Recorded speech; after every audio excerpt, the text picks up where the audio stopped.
कि आपकी अपनी कहानी क्या है? आपने पहले क्या-क्या काम किया है और राजनीति में आने की प्रेरणा आपको कहाँ से मिली? तो राजनीति आपके लिए क्या है? एक करियर या फिर समाज सेवा करने का मिशन? आपके लिए आपके विधानसभा क्षेत्र की सबसे बड़ी समस्या क्या है? शिक्षा, जैसे शिक्षा हो गई, स्वास्थ्य हो गया, रोज़गार नहीं मिलता है यहाँ युवाओं को, तो सबसे बड़ी समस्या क्या है आपके हिसाब से? जैसे कि जनसुराज का नारा है कि सिस्टम नहीं, सोच बदलिए। इससे आपके लिए क्या मतलब है इसका? अगर सिर्फ एक मुद्दा चुनना पड़े तो सबसे पहली प्राथमिकता आपकी क्या होगी? क्या वाकई जनता पारंपरिक पार्टियों से उब चुकी है और जनसुराज बाकी दलों से अलग कैसे है? साथ ही क्या आने वाले चुनाव में किसी गठबंधन की संभावना दिखती है? जनता को आपसे ये उम्मीद क्यों रखनी चाहिए, जबकि पहले भी काफ़ी पार्टियों से वो ठगी जा चुकी है और वो बहुत ही निराशा महसूस कर चुकी है? अगर कभी पार्टी लाइन और जनता के बीच टकराव हुआ, तो आप किसकी तरफ रहेंगे? जनता या फिर पार्टी की तरफ? कि अगर आप चुनाव हार गए, तो जनता के बीच रहकर काम करेंगे या फिर 5 साल बाद फिर लौटेंगे? नमस्कार, मैं हूँ सौम्या शर्मा और आप देख रहे हैं द बिहार बुलेटिन। आज हमारे साथ हैं जनसुराज के मधेपुरा विधानसभा प्रत्याशी शशि कुमार यादव जी। आज हम इनसे पूछेंगे कि इन्होंने राजनीति में कदम कैसे रखा। ठीक है, आइए इनसे हम जानते हैं। शशि जी, आपका बहुत-बहुत स्वागत है। आपका भी बहुत बहुत धन्यवाद। और आपको बहुत-बहुत बधाई भी। बहुत बहुत धन्यवाद। सबसे पहले आप ये बताइए कि आपकी अपनी कहानी क्या है? आपने पहले क्या-क्या काम किया है और राजनीति में आने की प्रेरणा आपको कहाँ से मिली? सर्वप्रथम मैं आपके चैनल के सभी दर्शकों को प्रणाम करता हूं, अभिवादन करता हूं। मेरा नाम शशि कुमार यादव। मैं 2016 से लगातार ब्लॉक प्रमुख हूं गम्हरिया का। 2016 में मैं पंचायत समिति का चुनाव लड़ा। पंचायत समिति के चुनाव में करीब 1400 कुछ वोट से हम जीते। उसके बाद ब्लॉक प्रमुख के लिए प्रयास किए तो निर्विरोध ब्लॉक प्रमुख यहाँ के सभी समिति लोग हमको मिल के बनाए और 5 वर्ष तक प्रमुख रहने के बाद 2020 में मधेपुरा विधानसभा चुनाव से हम निर्दलीय चुनाव लड़े और उसमें करीब 5867 वोट मुझे प्राप्त हुआ। फिर 2021 में पंचायत समिति का चुनाव लड़ा।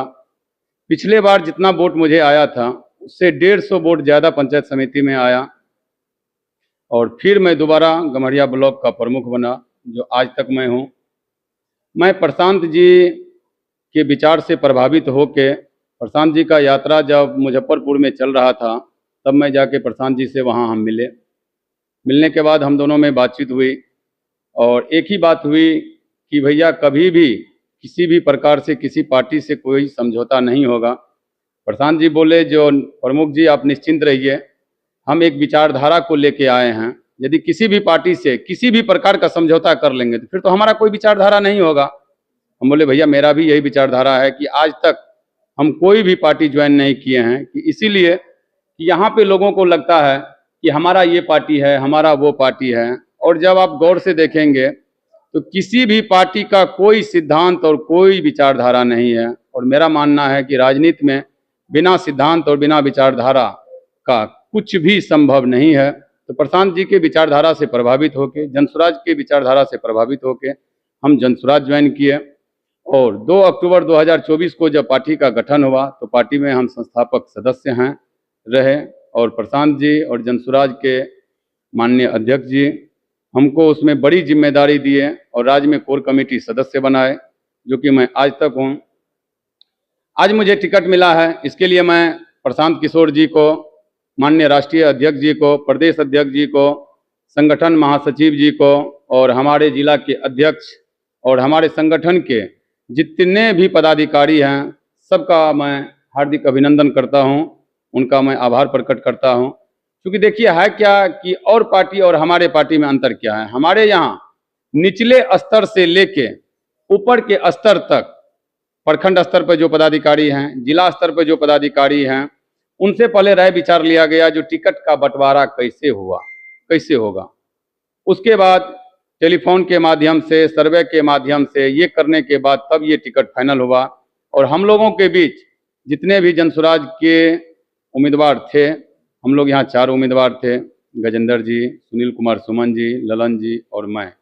हर जगह हम लोगों एक साथ हम लोग निकल के लोगों को मतलब ये दिखाने का प्रयास हम लोग किए कि देखिए और पार्टी और हमारे में क्या अंतर है। अभी हम लोग बिहार बदलाव यात्रा निकाले थे, उस यात्रा में सभी उम्मीदवार एक साथ हर गांव-गांव गए और लोगों में ये संदेश दिए कि राजनीति सिर्फ विचारधारा का चीज है। और हमारे साथ जितने भी हमारे उम्मीदवार थे जिनको टिकट नहीं मिला है, सब हमारे साथ में हैं, क्योंकि हम लोग एक विचारधारा से जुड़े हुए हैं, जनसुराज से जुड़े हुए हैं। टिकट नहीं मिला, फिर आगे जो है किसी न किसी जगह उन लोगों को सेटल किया जाएगा। तो हम लोग एक साथ मिलके इस व्यवस्था परिवर्तन में एक साथ हैं। तो राजनीति आपके लिए क्या है, एक करियर या फिर समाज सेवा करने का मिशन? बिल्कुल समाज सेवा है। देखिए, हमारे पूर्वज लोग जब राजनीति में थे तो उनको आप देखे होंगे, अलग अलग पार्टी के लोग एक जगह एक साथ जाते थे, एक जगह मिलते भी थे। तो दोनों का विचारधारा आप देखते, हम लोग को जब दादाजी पिताजी लोग बताते थे कि उस समय के ज़माने का राजनीति कुछ और था और आज के ज़माने का राजनीति कुछ और है।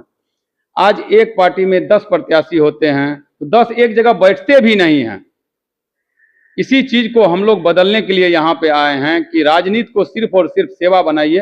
कहने से नहीं होगा, ये सरजमीन पे आपको करके दिखाना पड़ेगा, तब जाके लोग समझेंगे। आज जहाँ भी जाइएगा हर जगह एक ही चीज सुनने को मिलेगा, नेता नहीं आपका बेटा है।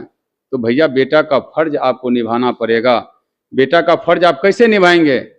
वो निभाने के लिए आपको कर्तव्य करना होगा, कर्म करना होगा, तब आप जाके कर्म करेंगे। देखिए, इससे पहले जो हमारे यहाँ राजनीति हुआ करता था उसमें सिर्फ सेवा समर्पण का भाव लोगों में रहता था। आज वो भाव ही नहीं है। सिर्फ एक ही चीज लोग सोचता है कि किसी भी प्रकार हमको भैया कुर्सी मिल जाए, कुर्सी मेरे लिए कुर्सी मिल जाए तो बाकी सब ठीक है। लेकिन जनसुराज में जितने लोग जुड़े हुए हैं किसी का ऐसा मानना नहीं है।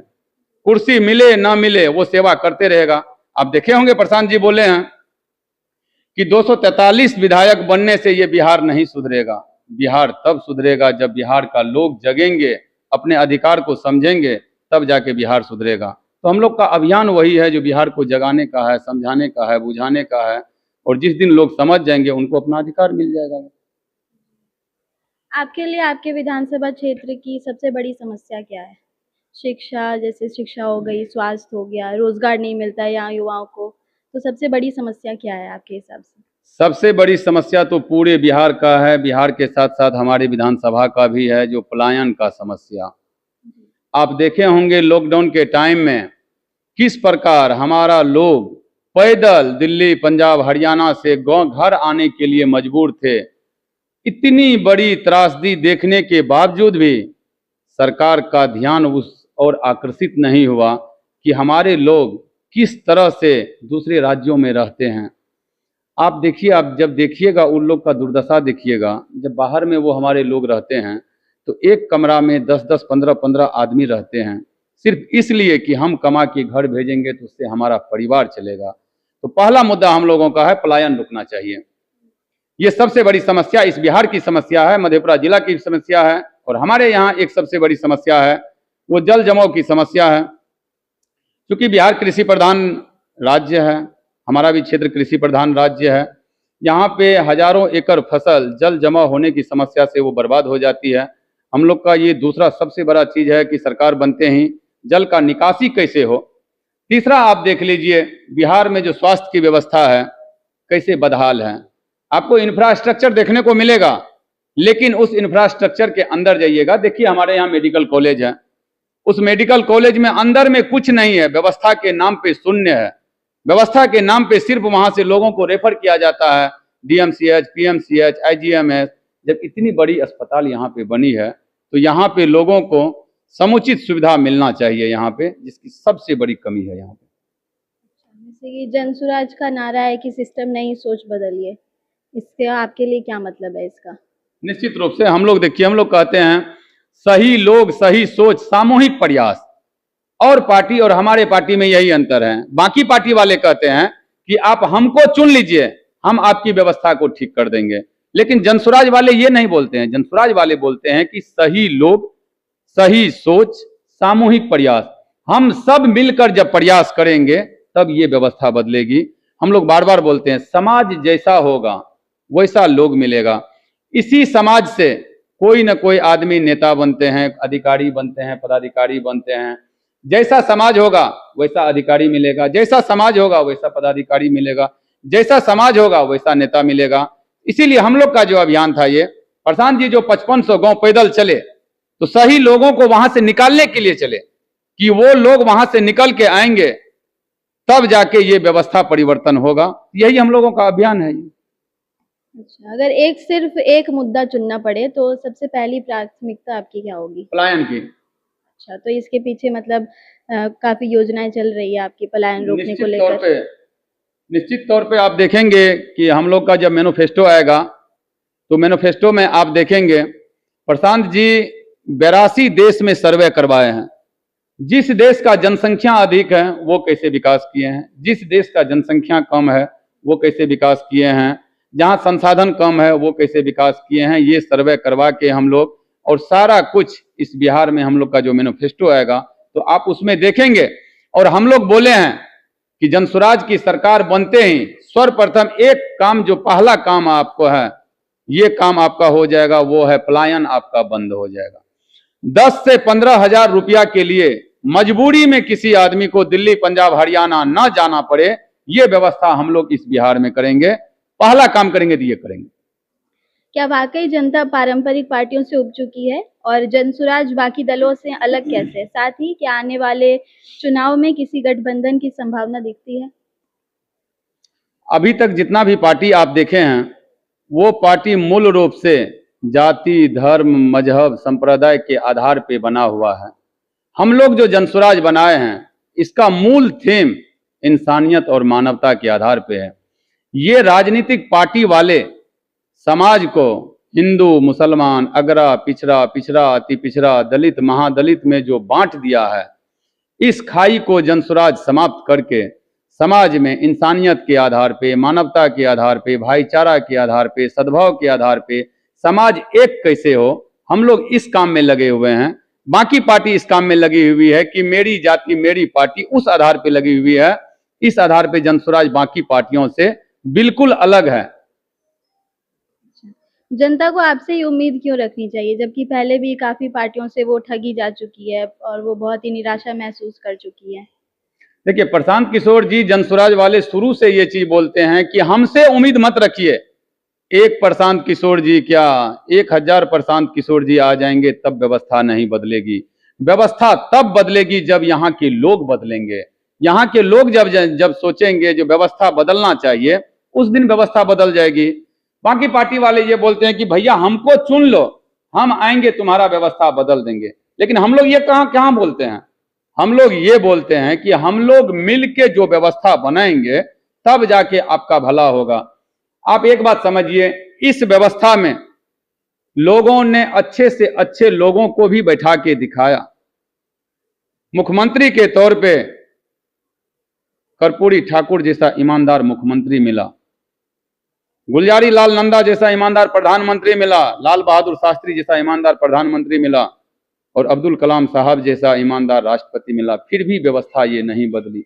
व्यवस्था इसलिए नहीं बदली कि इस व्यवस्था में आप अच्छे से अच्छे लोगों को बिठा दीजिए तो वो वही काम करेंगे जो पहले से आदमी काम करते आ रहे हैं। तो हम लोग चाह रहे हैं कि ये व्यवस्था बदले। ये व्यवस्था बदलने के लिए यहाँ के लोगों को बदलना पड़ेगा। यहाँ के लोगों को जाति, धर्म, मजहब, संप्रदाय से ऊपर उठ के इंसानियत और मानवता के आधार पे आपको वोट दीजिएगा। और जिस दिन आप इंसानियत और मानवता के आधार पे वोट दीजिएगा, ये व्यवस्था बदलेगी, निश्चित तौर पे बदलेगी। अगर कभी पार्टी लाइन और जनता के बीच टकराव हुआ तो आप किसकी तरफ रहेंगे, जनता या फिर पार्टी की तरफ? निश्चित तौर पे हम जनता के साथ रहेंगे। मैं आपके चैनल के माध्यम से बता देना चाहता हूं कि आजकल के जो विधायक और सांसद हैं वो इतने कमजोर हैं कि पार्टी लाइन के खिलाफ एक शब्द वो नहीं बोल सकते हैं। आपने देखा होगा इस देश में कृषि बिल आया, जब वो जनता के हित में था तो कृषि बिल को वापस क्यों लिया गया? यदि जनता के हित में नहीं था तो वो बिल क्यों लाया गया? इसी से आप समझ सकते हैं ये जितने भी पार्टी वाले हैं, जिस दिन सदन में बोलना होता उससे एक दिन पहले व्हिप जारी करते हैं कि हम जो बोलेंगे आपको सदन में वही बात बोलना है, जनता के मामले से कोई मतलब नहीं है। मैं आपके चैनल के माध्यम से विश्वास दिलाता हूं कि जनसुराज कभी भी जनता के हित में बात नहीं करेगी, तो मैं जनसुराज के साथ नहीं, मैं जनता के साथ रहूंगा। जी, और अब मेरा आखिरी सवाल आपसे ये है कि अगर आप चुनाव हार गए तो जनता के बीच रहकर काम करेंगे या फिर 5 साल बाद फिर लौटेंगे? देखिए, हम लोग जीतने हारने नहीं आए हैं, हम लोग बिहार को बदलने के लिए आए हैं। आप इस बात से निश्चिंत रहिए। यदि बिहार के लोग हम लोग को मैंडेट नहीं भी देता है, तब भी हम इस बिहार में रहेंगे और निश्चित तौर पे बिहार में रहेंगे, चूंकि हम लोग बिहार के लोगों को इनको इन दुर्गति से, इस बदहाली से निकालने के लिए आए हैं। समय जितना लग जाए, बार बार हम लोग ये चीज बोलते हैं कि 243 विधायक चुन लेने से ये बिहार नहीं बदल जाएगा। जब हम लोग संकल्प के साथ आए हैं कि बिहार को बदलना है, तो समय जितना लग जाए, 2 बरस लगे, 4 बरस लगे, 5 बरस लगे, तब तक हम लोग, जब तक बिहार नहीं बदलेगा तब तक हम लोग यहाँ काम करते रहेंगे। आप देख लीजिएगा, चुनाव तो 20 दिन के बाद खत्म हो जाएगा, लेकिन 20 दिन के बाद भी आप देखेंगे क्षेत्र में हम उसी प्रकार रहेंगे, उसी प्रकार लोगों के बीच में जाएंगे, लोगों को समझाएंगे, बुझाएंगे। जो अब आप जगिए, अपने लिए जगिए, अपने समाज के लिए जगिए, अपने बच्चों के लिए जगिए। देखिए, कोई भी आदमी होता है, उनका कर्म ही उनके साथ जाता है। गांधी जी जमींदार के बेटे थे, गांधी जी पेशे से वकील थे। जब उनको ट्रेन पर से धक्का दे के गिरा दिया गया, उसी दिन वो संकल्प लिए, जब तक इन अंग्रेजों को हम भारत से बाहर नहीं निकालेंगे, तब तक पूरा कपड़ा हम नहीं पहनेंगे। आप देखे होंगे, जो एक धोती को 2 भाग करके पूरी जिंदगी गुजार लिए, त्याग किए, वो हम लोग यहाँ त्याग करने के लिए आए हैं। गांधी जी के बाद लोकनायक जयप्रकाश आए, और लोकनायक जयप्रकाश जी के बाद एक महान शख्स प्रशांत किशोर जी आए, जो अपना घर परिवार सब कुछ छोड़ के इस बिहार को बनाने के लिए आए हैं। तो वो पूरे बिहार में है, तो मैं मधेपुरा जिला के लिए अपना कंधा उसमें लगा रहा हूं। आप निश्चिंत रहिए, जब तक बिहार नहीं बदलेगा तब तक मैं इस बदहाली से निकालने के लिए बिहार को अपना कंधा जरूर लगाऊंगा। सवाल है मेरा कि मधेपुरा की जनता से आप क्या कहना चाहते हैं, उनसे आपकी क्या अपील है? मैं मधेपुरा की जनता से हाथ जोड़ के विनती करता हूं, आग्रह करता हूं कि व्यवस्था परिवर्तन के इस अभियान में आप साथ आइए, और साथ आके मधेपुरा सहित पूरे बिहार का कैसे भला हो, इस बिहार को कैसे इस बदहाली से निकाला जाए। तो इसी के लिए मैं आग्रह करता हूं कि आज आपके हाथ में वो ताकत है, वोट की ताकत है। आज यदि ये चीज आप चूक जाइएगा, तो फिर 5 बरस तक आप सर खुजलाते रह जाइएगा, भैया बहुत भ्रष्टाचार है, अफसरशाही है, कोई सुनता नहीं है। आज यदि आप ये जात धर्म से ऊपर उठ के इंसानियत और मानवता के खातिर वोट देंगे, तो आपका ये व्यवस्था बदलेगा। मैं हाथ जोड़ के विनती करता हूं कि एक बार इस व्यवस्था परिवर्तन में आप सभी हमारे साथ में आइए और इसका आप हिस्सा बनिए। तो ये थे जनसुराज के प्रत्याशी, जिनकी बातों से झलकती है नई सोच। नमस्कार, देखते रहिए द बिहार बुलेटिन।